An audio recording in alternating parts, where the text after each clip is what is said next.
Assalamualaikum, salam sejahtera, debat bola episod kali ini bersama saya Amin Fuad dan juga Izzy Nazir. Kami berdua sahaja. Untuk episod kali ini sebenarnya kita nak bincang pasal Piala Malaysia sebab Piala Malaysia dah nak mula hujung minggu ni. So kita nak preview sikit lah, nak bagi tim pun korang semua dah tahu dah pasukan yang ada, bukannya ada pemain-pemain baru masuk ke apa kan. So kita tengok macam mana pasukan-pasukan yang bertanding sebab baru-baru ni kita tengok ada saingan Piala Malaysia 2021 undian telah dilakukan. Okey. Kira dah finalize lah. Cumanya ada beberapa pasukan daripada Liga Premier, Liga Perdana belum confirm lagi tempat dia. Maksudnya tak salah aku malam Selasa yang diorang akan tentukanlah Sarawak United akan pergi tempat mana. Lepas tu Negeri Sembilan, lepas tu dan pasukan-pasukan lain lah. Okay, kita tengok dulu kumpulan A. Kumpulan A ada pasukan Pulau Pinang, KL City, Seri Pahang dan juga Liga Premier 2. Liga Premier 2 ni pasukan yang menduduki tangga kedua lah di Liga Premier. Kita tengok kumpulan B pula. Terengganu, Selangor, Perak dan LP3. Sama juga Liga Premier kedudukan nombor 3. Tapi kedudukan nombor 3 ni kita nak bagi tahu bukan kedudukan yang sebenar tau. Maksudnya kalau ada pasukan feeder ataupun pasukan kedua pasukan macam Terengganu 2, Selangor 2, dia orang tak layak masuk Piala Malaysia. So dia ambil ketiga yang terbaik yang bukan dari pasukan feeder ni. Kumpulan C pula, Kedah, Melaka United, LP1, LP5. Okey. Kumpulan D, JDT, PJ, Sabah dan juga LP4. Kumpulan mana yang mempunyai laluan yang sukar untuk pasukan-pasukan yang bertanding? Personally, kalau kau tanya aku memilih kumpulan A lah, laluan yang sukar. Ada Pening, ada KL, ada Seri Pahang dan juga satu klub LP2 lah. Pening dengan KL kita tahu dia punya performance di Liga Super yang dah tamat baru-baru ni.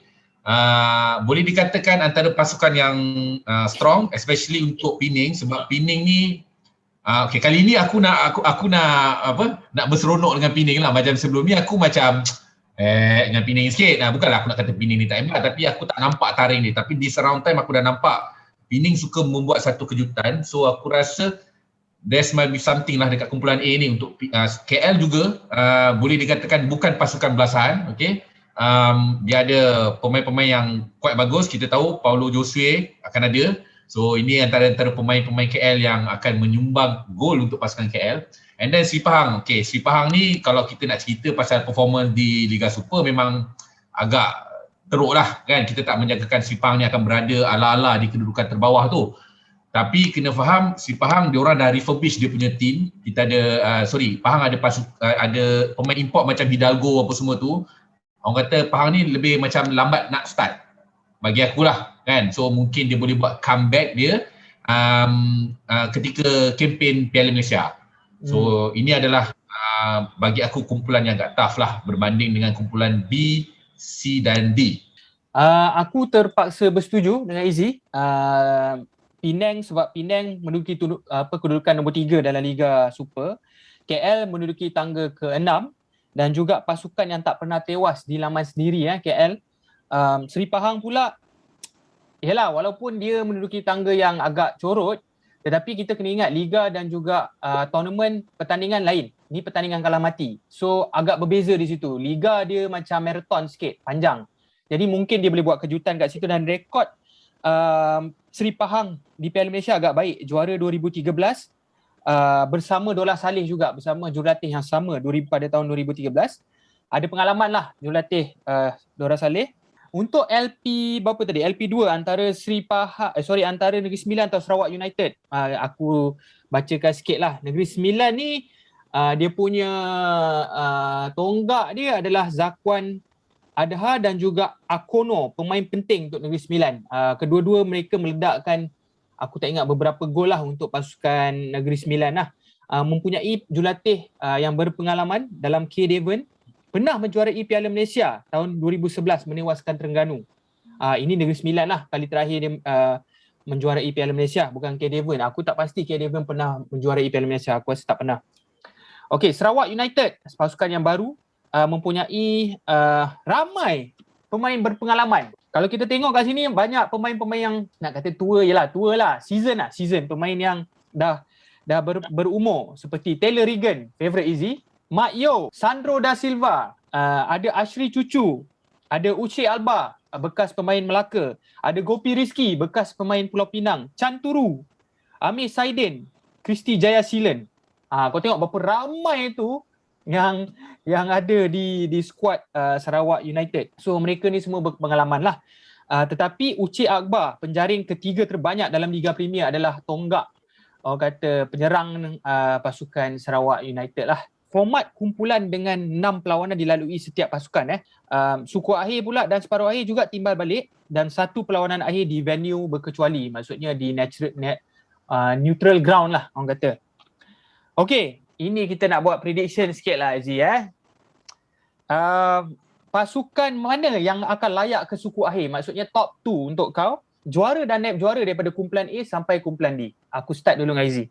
Aku dulu itulah, aku ni dah tak pandai berjudi.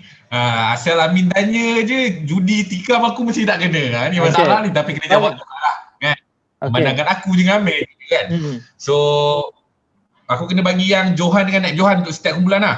Yalah, yang layak lah ke suku akhir. Okey, untuk kumpulan A aku memilih Penang FC sebagai juara dan KL United City sebagai naib juara. Untuk kumpulan B aku memilih Terengganu sebagai juara dan Selangor FC sebagai naib juara kumpulan B. Untuk kumpulan C, aku memilih Kedah sebagai juara. Tapi naib juara ni aku tak boleh nak decide lagi lah Min, pasal aku perlukan LP1 dan LP5 sebab aku tak berapa confident dengan pasukan Melaka United. Kumpulan D, aku memilih JDT sebagai juara dan juga PJ City sebagai naib juara kumpulan D.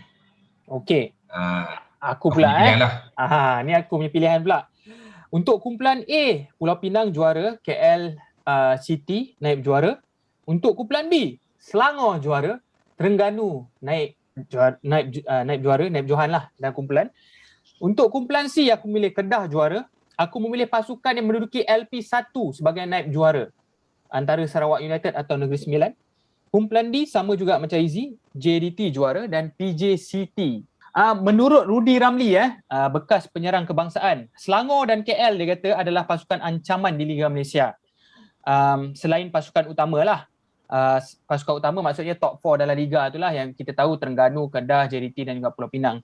Boleh tak kau rasa diorang Selangor dan juga KL ni menggugat kedudukan pasukan yang pilihan ni? Basically apa yang saudara Rudy tu kata berdasarkan history lah kot pertandingan Piala Malaysia untuk kedua-dua pasukan ni. Dua kelab ni ada sejarah yang sangat besar dalam Piala Malaysia. Tapi untuk dikaitkan dengan sekarang punya modern football, sekarang punya kelab, aku rasa yes boleh menggugat tetapi tidaklah terlalu besar dia punya gap dia. Bolehlah orang kata cuit-cuit, kacau-kacau sikit kan. Sebab kena faham ni, siapa sangka Penang boleh jadi macam sekarang kan. So kalau kita nak cerita sejarah, banyak kelab yang ada sejarah, tapi kita nak cerita yang waktu sekarang je lah. So boleh menggugat Min, tapi aku rasa gap dia tak terlalu besar. Maksudnya boleh bersaing rapat lah kan. Even aku rasa setiap kali kempen Piala Malaysia pun, especially untuk pasukan gegasi macam JDT selaku juara bertahan dalam Liga Super 8 kali berturut, aku rasa diorang pun akan ada sedikit kerisauan kan, akan ada sedikit tekanan. Cuma macam mana diorang nak absorb tekanan tu, itu tak ada masalah lah kot, pasal aku percaya JDT ni di peringkat mana-mana pun dia sentiasa mengekalkan falsafah winning mentality tu kan. Jadi datanglah pertandingan apa pun dia akan turunkan barisan dia yang terkuat. Okey, untuk aku rasa boleh menggugat, sebab bagi aku antara pasukan Selangor, KL kepada pasukan Penang, Terengganu dan Kedah tak jauh beza. Kecuali JDT tak jauh beza bagi aku. Memang dalam liga dia orang Selangor dan KL kedudukan 5-6. Dari segi poin pun sebenarnya tak jauh beza sebab JDT tinggal jauh. Nombor 2 pun dia tinggal Kedah jauh. So bagi aku tak ada beza. Bagi aku dalam beberapa kira Kedah, Terengganu, Pulau Pinang, KL, JDT, 5 pasukan ni boleh berubah-ubah dia punya kedudukan. Maksudnya siapa-siapa pun boleh menang kalau kau tanya akulah. Aku nak bacakan sikit rekod Selangor dan KL dengan empat pasukan teratas ni. Aku nak bacakan sikit dalam liga musim ni dan juga kalau kau tengok dalam semua pasukan yang aku sebut tadi tu, 5 pasukan tu kecuali pasukan JDT, Terengganu sebenarnya 5 perlawanan terakhir mempunyai rekod yang paling buruk. Kalau kita tengok rekod yang paling baik sebenarnya 5 perlawanan terakhir mestilah JDT, Selangor dan juga Pulau Pinang. Okey, kita tengok Selangor Selangor bertemu Kedah, 1 menang 1 kalah. Selangor bertemu Terengganu 2 kalah. Selangor bertemu Penang 1 menang 1 kalah. Selangor bertemu KL 2 seri. Nampak tak jauh? Tak jauh lah gap dia dengan JDT. Kita tak payah cerita lah. Okey, bagi aku Selangor, lepas tu aku nak highlight kat sini, Selangor adalah skuad kedua termuda dalam Liga Super buat masa ni. Terengganu adalah skuad paling muda, tapi ini skuad keseluruhan.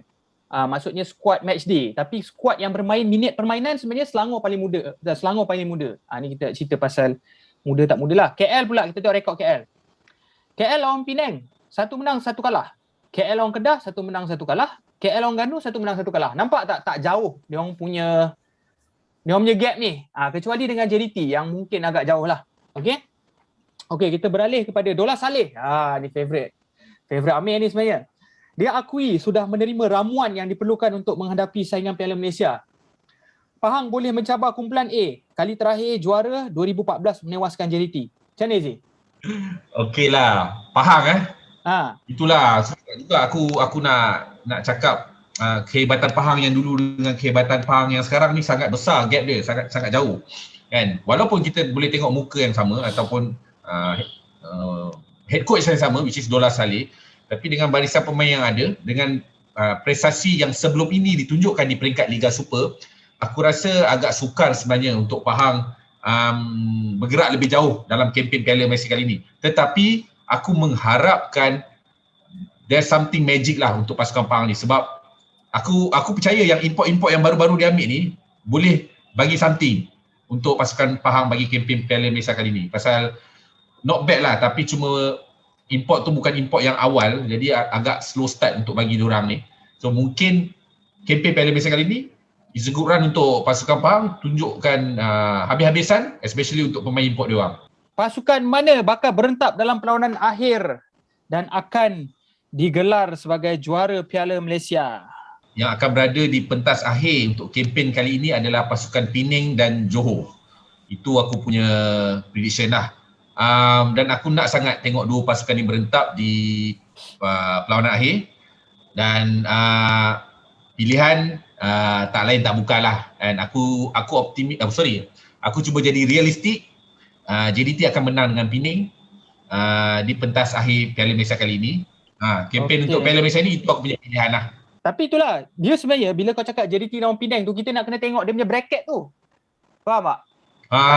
Bracket tu pun satu hal juga nak kena tengok. So betul.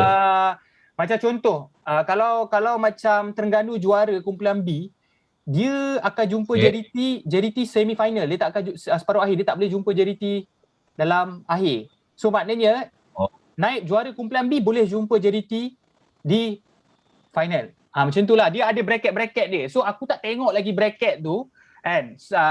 Kalau katakan aku nak predict Kedah. Tapi kalau Kedah juara kumpulan D, aku rasa mungkin dia boleh jumpa JDT di final. Sebab juara kumpulan C akan jumpa naib juara kumpulan D suku akhir. So mungkin dia akan jumpa PJ dan lepas tu dia akan bergerak-gerak lah. Dan akhir sekali aku rasa JDT lah akan menang. Tapi ada kemungkinan, katakanlah kan, dia bergantung kepada bracket lah macam aku cakap tadi kan. So itu depending lah. Sorry, sebenarnya ada lagi satu soalan lagi sebelum aku nak masuk pasal kita punya prediction final tu sebenarnya. Beberapa pasukan lain, ni kita cerita pasal pasukan lain lah pula. Kita dah cerita pasukan tumpuan kan. Pasukan lain ada meletakkan sasaran. Perak menasarkan untuk ke suku akhir. Melaka mahu layak ke final. Piala Malaysia bersama Zainal Abidin. Dia cerita balik, Perak 8 kali muncul juara Piala Malaysia sebelum ni. Kali terakhir 2018 dengan Mehmet Durokovic. Melaka dalam sejarah 100 tahun Piala Malaysia tak pernah beraksi di perlawanan akhir. Sasaran yang kau tengok dua ni, logik ke tak logik untuk Perak dan juga Melaka? Jujur aku cakap tak logik. Especially pasukan Perak. Macam mana dia nak sasar suku akhir? Pasukan Perak perlu reset. Jadi at this moment korang obviously memang tak sempat nak reset. Kan? So agak sukar nak letak sasaran sebegitu. Kalahkan Terengganu ke Selangor ke, tak boleh Susah. Aku tak tahu. Dengan kumpulan Liga Perdana tu pun terkincit ni. Tak tahu LP berapa tu. Kan?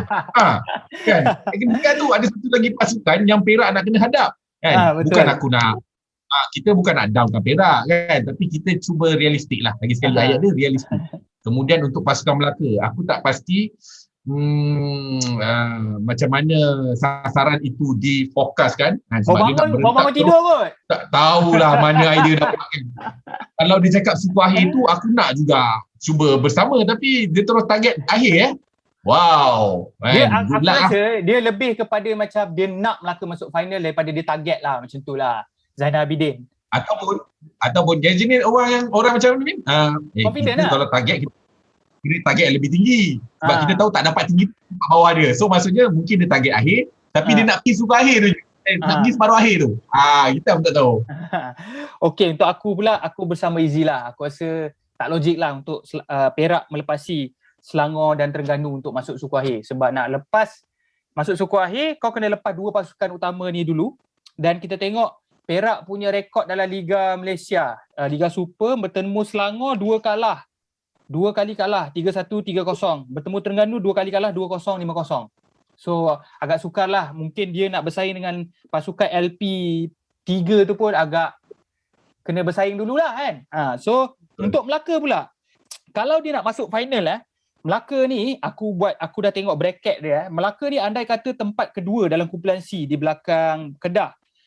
Dia orang akan menentang JDT di suku akhir. Untuk masuk final, dia kena menang lawan JDT suku akhir. Kalau JDT champion dalam kumpulan D. Nampak? Betapa sukar je laluan tu. Dia orang ni buat sasaran tak baca bracket ke? Aku tak faham. So, tak bolehlah main. Jadi kena ada planning lah macam mana kan. Sasaran tu bukan sekadar kau nak menjawab soalan yang dikemukakan oleh pihak management. Kan? Kau kena ada supporting document lah kan. Kalau kat office tu kena ada supporting document. Mungkin dia rasa boleh kalahkan JT. Mana kita tahu kan. Kejutan. Dia ada Khairul Fahmi Cik Mat. Dia ada Razman Roslan. Pemain yang berpengalaman bersama pasukan Melaka. Kan? Dengan Sony Nord. Nampak? Sony Norde. So, aku rasa itu saja perbincangan kita orang pada hari ini. Aku rasa korang pun dah tahu kita dah predict final siapa. Aku predict Kedah JDT, Izzy predict atau Izzy ramalkan Penang dan juga JDT. Aku tak pasti bracket tu boleh ke tak Penang dengan JDT.